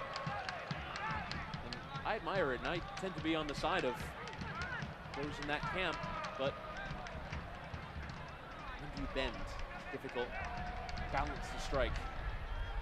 I just blame Pep Guardiola for it all. Since he had that Barcelona team. You say blame, I say celebrate. I love Pep Guardiola. He plays out from the back, but he has the best players in the world who play out from the back. And even then, they sometimes make errors, but they can often recover when you're Barcelona or Manchester City. But to be copying that is fantastic, and great credit to the likes of Mark Lowry and those who do try and copy that sort of style. But you've also got to accept that sometimes you're going to get caught with a lack of technique and the pass gets cut out and you get punished. So I don't think you should play it all the time, but again, up to the coach. And who can criticize any coach like Mark Lowry when they're sitting coming into this match in third place with a new team? I mean, that's been a fantastic bit different when you're rock bottom of the table and you win six. Yes. Then I think people it's gotten will. them results. It has. The question for them is if they do lose this, 2 losses and a draw in their last 3, are they running themselves out of energy? Have they not got enough players off the bench to come and take over so they can rotate? These are the next questions that Mark Lowry is going to be asking himself. And of course, then the players start to doubt themselves. 3 matches without a win. Are they really good enough for this level of football? As the tackle a bit too heavy there. Free kick for Fresno FC. Question I was going to ask you was if Pep Guardiola managed in the red half of Manchester, would you have such a problem? Fans, to celebrate Pride Month, we have created a Pride collection. I've got no problem with any great team playing the way he wants to play, but you have to have wonderfully gifted players technically. And sometimes if a player isn't that gifted and they try and play that system, they can get found out. So that back pass was not a good one. It got jumped on. Fresno scored the second and crucial goal, and now El Paso are facing a very difficult situation. 2-0 down away from home. As Kaffa will take the free kick and send it straight towards Logan Ketterer, who handles it well.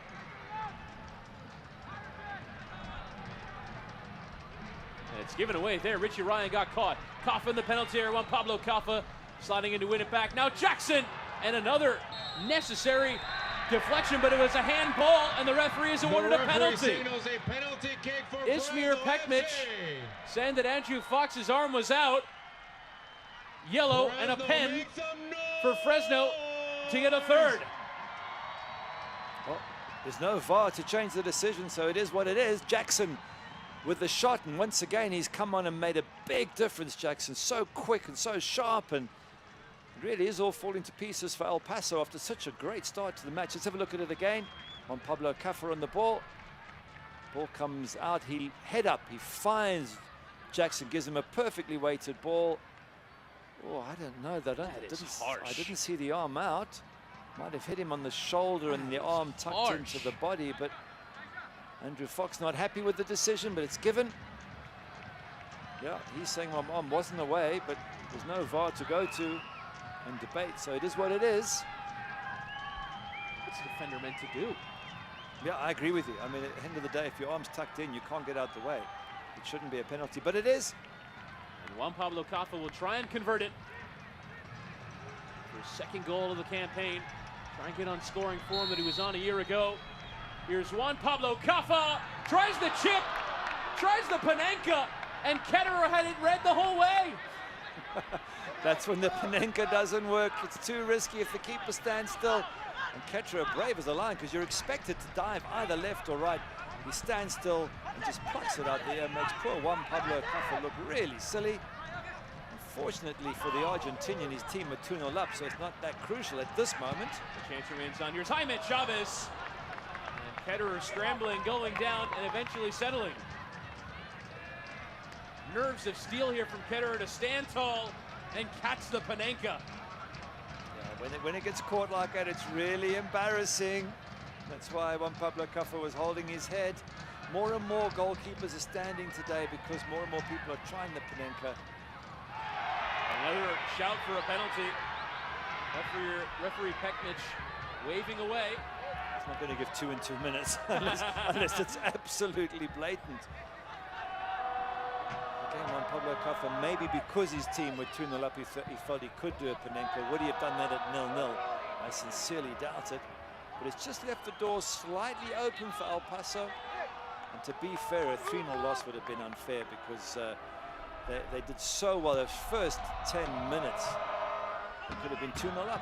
Now Omar Salgado in behind, a great tackle put in there by Elijah Martin. Well, Salgado was away. So quick, the big man, as we saw in the first half. A great tackle there from Elijah Martin. And if you're El Paso, you've got to be looking back and thinking, wow, you know, CJ Cochran's made 2 incredible saves. We should have been at least 2-0 up. There was a couple of other little half chances first half. If you don't take your chances, it's a classic situation. Don't take them. There's always leave the door open for the other team to come flying back into the game, which is exactly what Fresno have done. Now Kiffy over the corner, lofting towards that back post, and arriving in a decent touch to it from Daniel Navarro. Not clean enough or powerful enough contact to really threaten CJ Cochran too much. Let's have a look at it again. Corner comes in, far post. Yeah, didn't quite connect fully. Navarro is expecting people in front of him to possibly get a touch. As we see CJ Cochran for the first time really this half be called into play, we remember what he did in the first half and how crucial that is. And he might still be my man of the match.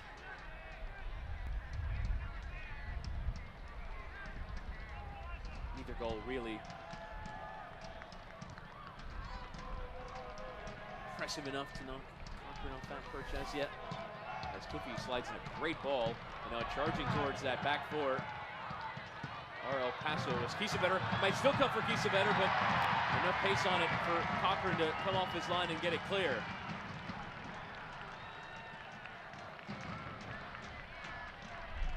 And somebody else we have to give credit to in this is Adam Smith. His changes that he made at halftime, Jackson and Juan Pablo Cuffer made a massive difference. And Fresno came flying forward from every angle. They were just too much for El Paso. Just a bit disjointed at the moment. Chances at either end. Look like El Paso has let the game slip, and now they've kind of grown back into it as the cross comes in. Back post arriving. Chance on there for Kiffy, who stayed forward. Now, Rebellon. And Ryan. That left-hand side, played to the edge of the penalty area. Nobody there. Real threat. Two forwards, Chavez in the wall, still trying to create that pressure. There will be a throw-in for Fresno. Wouldn't mind just seeing this game calm down a bit. Just wonder what Mark Lowry's thinking now for his El Paso side, who had such an incredible start to the season and just facing a few big challenges. For Adam Smith, it's 2 wins if this result stays back-to-back. So after 4 or 5 games without a win, he'll be feeling a lot happier about life. For Mark Lowry, it's exactly the opposite. After an incredible run, this, again, if the result stays the same, will be 3 games without a win, and suddenly he'll be finding sleepless nights and things to worry about. In fairness to Lowry, some key contributors away. Meshach Jerome mentioned earlier that Geffen is at the Gold Cup with Haiti, as is Meshach Jerome. That Haiti side 3-2 tonight over Canada. Drew Becky also didn't make the trip in central defense. Yuma, a key figure in central midfield, did not travel. Neither did Derek Gebhard. Scored twice for them on the campaign. So, not some important players, but such is life with a bit of a tighter fixture list. Not to under in the week as they travel to OKC Energy next Saturday night. We talked about strength and depth, and that's exactly the reason why you need a big squad. As you lose players to internationals, you lose them to injuries. You have 2 matches a week, week after week after week.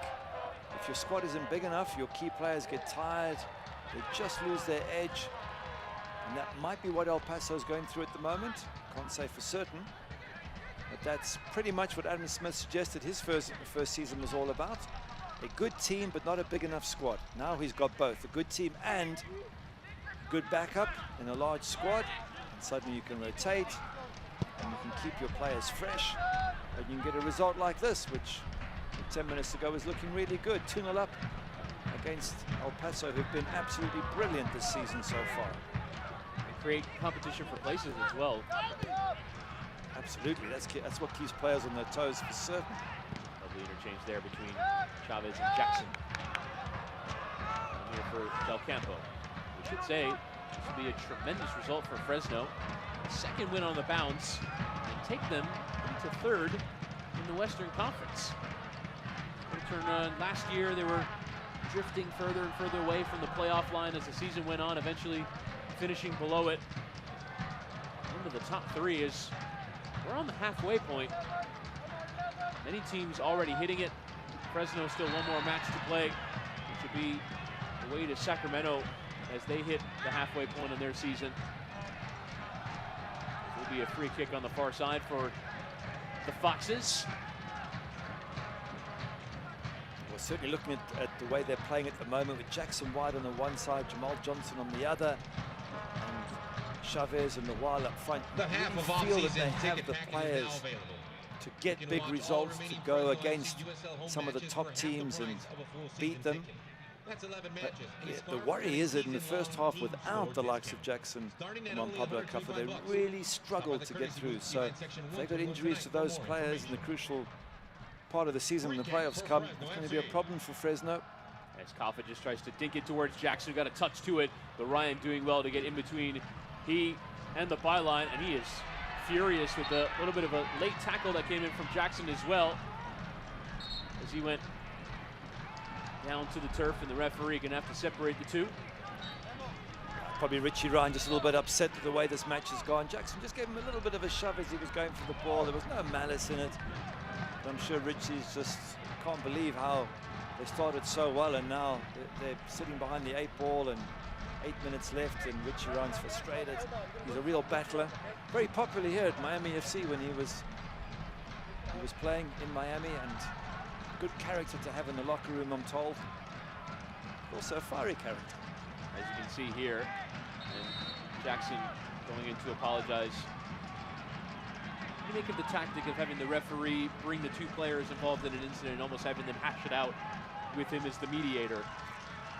I think it's the right thing to do, because generally the players do sort it out, which they have done. There's a shaking of hands, and it's left on good terms. And if it's not, the referee knows to keep an eye on them, because he knows there's going to be afters and a continuing battle.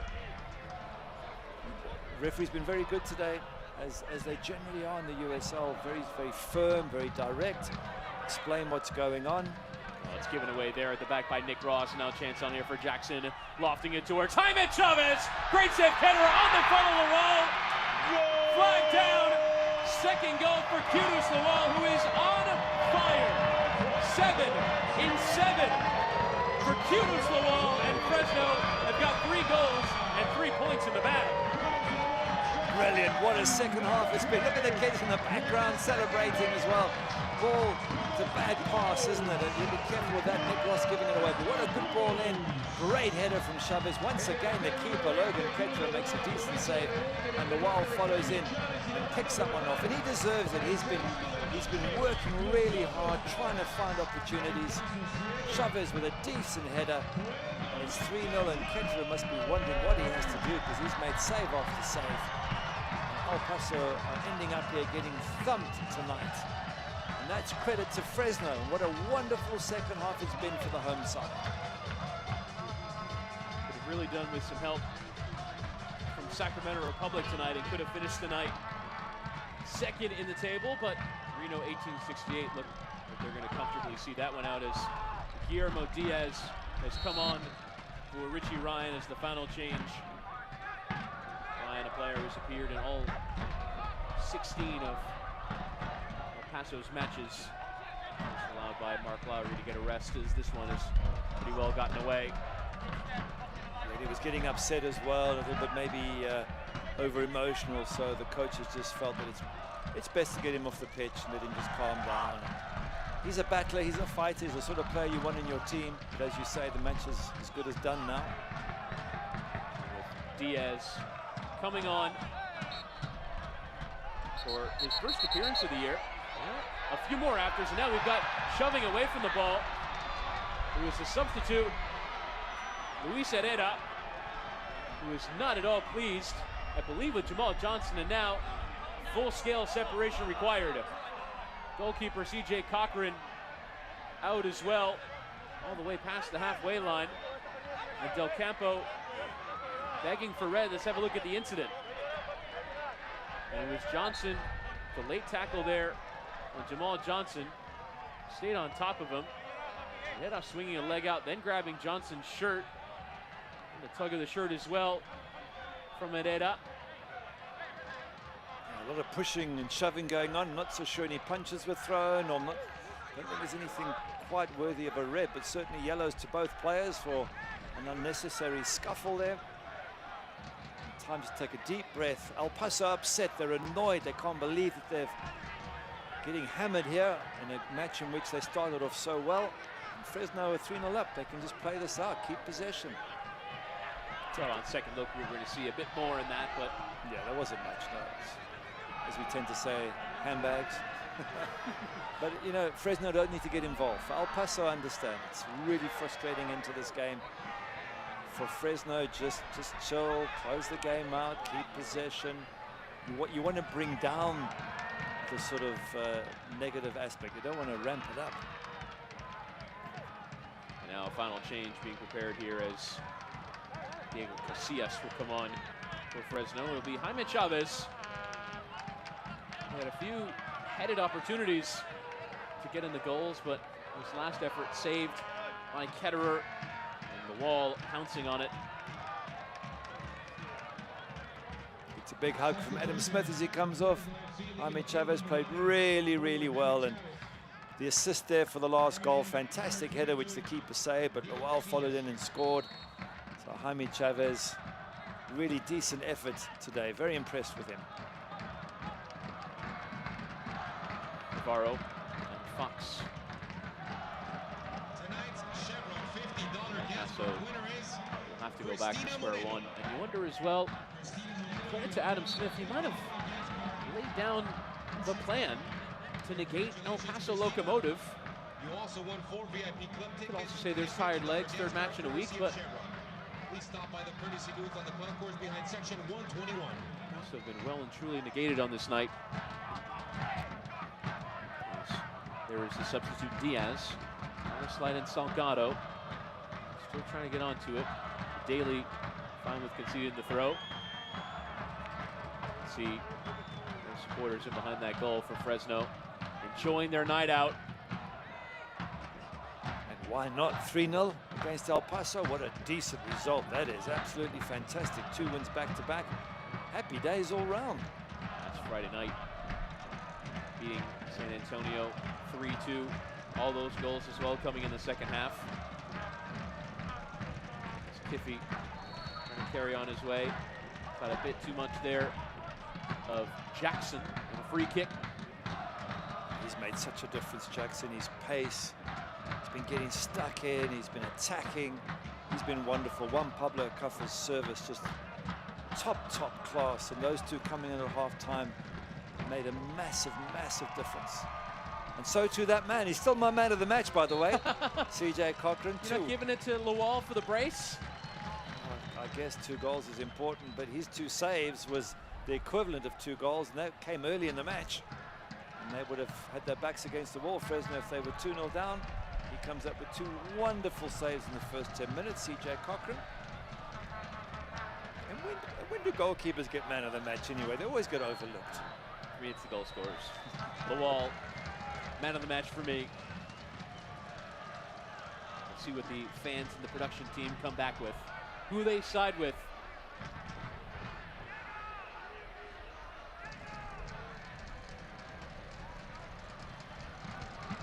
Throw in here for Fresno. Ellis Hayden. One of the consistent performers in this league at right back. As Fox just played it off of Jackson for the goal kick, and I think Fox is going to be frustrated with his performance. Too many giveaways. He and Danny Navarro really struggle to play out from the back tonight. I think again you have to give credit to Fresno. Their high press, especially early on, was excellent. They made it so difficult for El Paso to play out from the back. wonder whether El Paso could have had just the occasional long ball, and that's better there. So a ball up to the front players and see if you can just bypass that press. Tonight, Fresno have had the legs the whole evening to make life difficult, even when the ball gets up top. Because you only have a minimum of 1 minute added on at the end of this match. I mean, I usually see matches, it could be 10-0, and you get at least a minimum of 3 at the end of the match. I don't think it makes any difference really at 3-0. The game is over. It's been won by Fresno.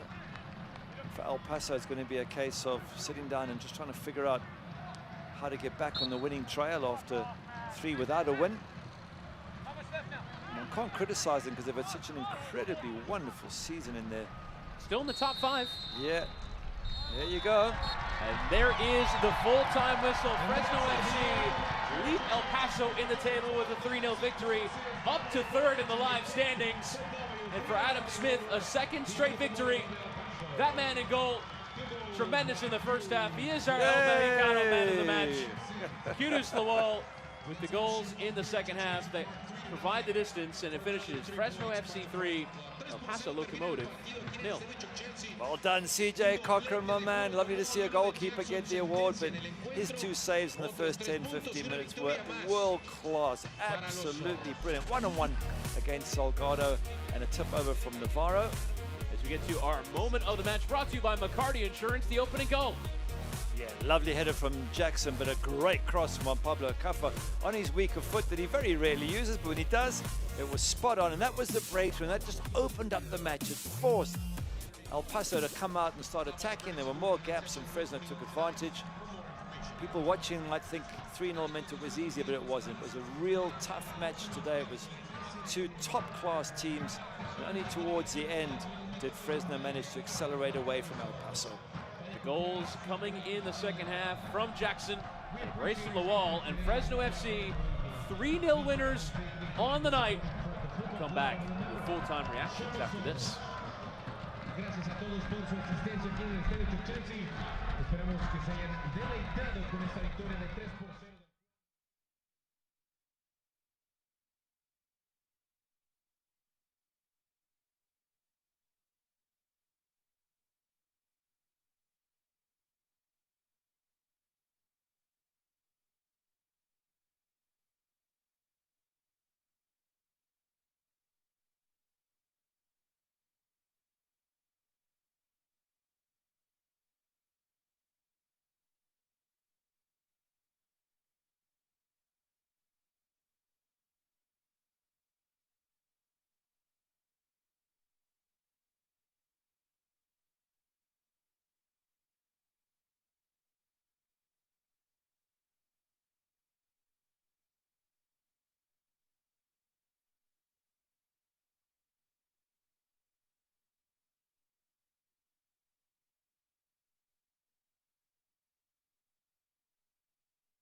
The Fresno manager, Adam Smith, leading these fans in songs after the match. They have very much enjoyed their night out as Fresno FC have won by 3-0. As we can bring you our Zoom image of the match. A tremendous shot of Arun Basulovic putting the cross in the first half.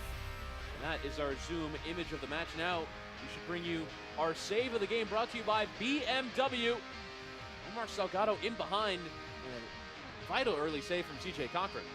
Yeah, that's what makes it so important. It was the first big save he had to make, and Salgado was through. If he sticks the one in the back of the net, it's going to be a tough afternoon for Fresno. That save keeps him on level terms. Stop by and test drive the all-new BMW 3 Series 2019 at BMW Fresno as we get to our full-time highlights. And here is a cleaner look at that chance for Salgado, running in behind, and Cochran doing very well to make that save. And the pace of Salgado to get him behind is tremendous. Brilliant, and it's the right hand of TJ Cochran that makes a save, and you're right, the big man's so quick. And then have a look at the save from Navarro. Comes out. This is an incredible strike and a brilliant save because the power on that volley, absolutely stunning. And then we get into the goals in the second half. Kappa for Jackson.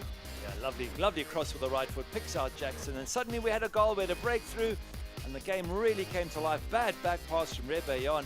Loire wins a 50-50, and then just sticks it in an empty net, and it's all Fresno at this stage. They're doing it very well. Kudus Lawal to put the pressure on. Just not nearly enough pace in that back pass from Rebellon. Trying to get there, Ketterer and retreat as well. Thought for a moment that Lawal had taken a few too many touches, but there's going to be that second goal. And here's the third. Chavez the header. Lawal on the follow. Yeah, Jackson with the cross initially, and it's a good header, great follow-up.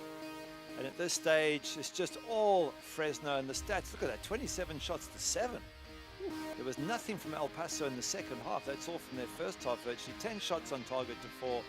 The changes made by coach Adam Smith made all the difference. And Jackson was brilliant. On Pablo Caffa was magic. And Fresno, 3-0 win. What a fantastic win. Second on the trot for them.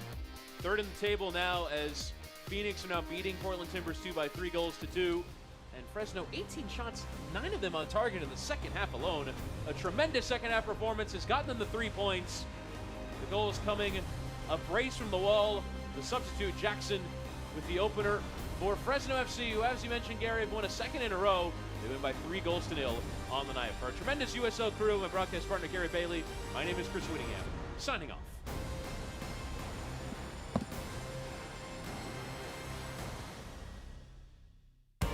This copyrighted telecast of the United Soccer League Championship cannot be retransmitted, rebroadcast, or reproduced without the expressed written consent of the United Soccer League Championship.